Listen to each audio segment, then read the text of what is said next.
जय श्री श्याम। ओम श्री श्याम देवाय नमः।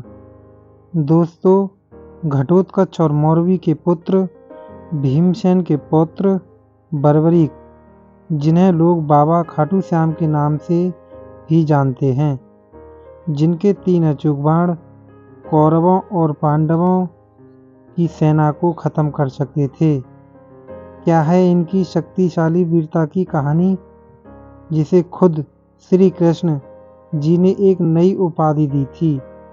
मित्रों, स्कंद पुराण की बात करें तो भीम पुत्र घटोत्कच ने प्रतियोगिता जीती थी।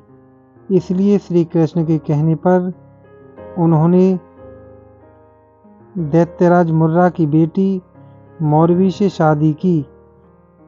शादी के बाद दोनों के घर में एक नन्हे बालक ने जन्म लिया, इसलिए उसका नाम बर्बरीक रखा गया था। उस बालक के अंदर दादा भीमसेन और दादी हिडिंबा जैसी मायावी शक्तियाँ थीं, जिनकी वजह से उसका दिमाग बहुत तेज और शरीर से भी काफ़ी बलवान था। बर्बरीक को आरंभ से ही धनुष विद्या में रुचि थी। बर्बरीक को भगवान शिव ने वरदान दिया था कि वह अपने 3 बाणों से तीनों लोक जीत सकते हैं। भगवान शिव ने उन्हें वरदान के साथ साथ 3 अमोद बाण भी दिए थे। जब महाभारत का युद्ध शुरू हुआ तो भगवान कृष्ण इस बात को जानते थे। महाभारत के युद्ध को लेकर भगवान श्री कृष्ण को यह भय सताने लगा कि अगर बर्बरीक युद्ध में शामिल हुआ और कौरवों की तरफ से यदि युद्ध किया तो पांडवों की हार सुनिश्चित है। बर्बरीक को हारे का सहारा कहा जाता है। भगवान श्री कृष्ण को चिंता थी कि बर्बरीक हारने वाली सेना का साथ देंगे।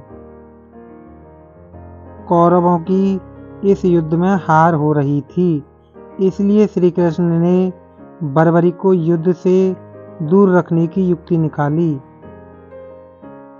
भेष बदलकर भगवान श्री कृष्ण अर्जुन के साथ बर्बरीक से मिलने पहुँचे। बर्बरीक युद्ध के लिए निकलने ही वाले थे कि बर्बरीक के तर्कस में 3 बाण देखकर ब्राह्मण का भेष धर श्री कृष्ण ने उनका मजाक उड़ाते हुए कहा, अगर तुम श्रेष्ठ धनुधर हो तो सामने खड़े पीपल के पेड़ के सारे पत्ते एक ही तीर में गिराकर दिखाएं। बर्बरीक भगवान की बातों में आ गए और तीर चला दिया। इससे कुछ क्षणों में सारे पत्ते नीचे गिर गए।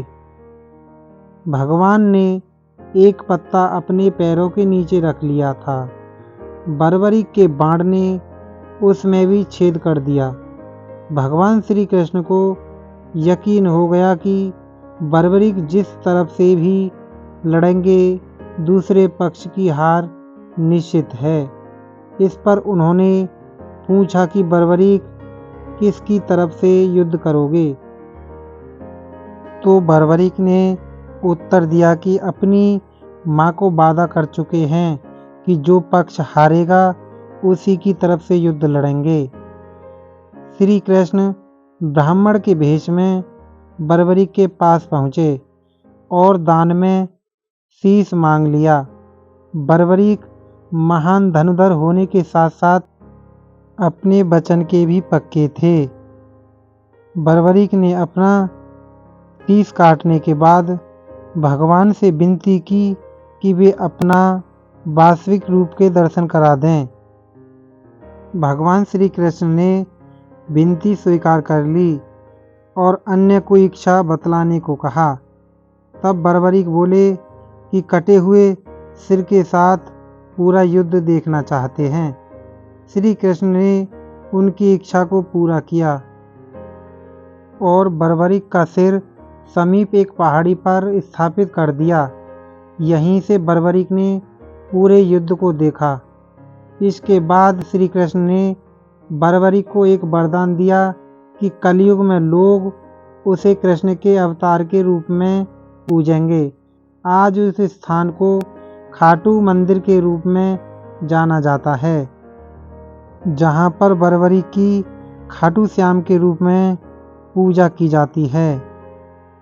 अगर आपको यह वीडियो अच्छी लगी हो तो चैनल को सब्सक्राइब, वीडियो को लाइक और शेयर कर दें।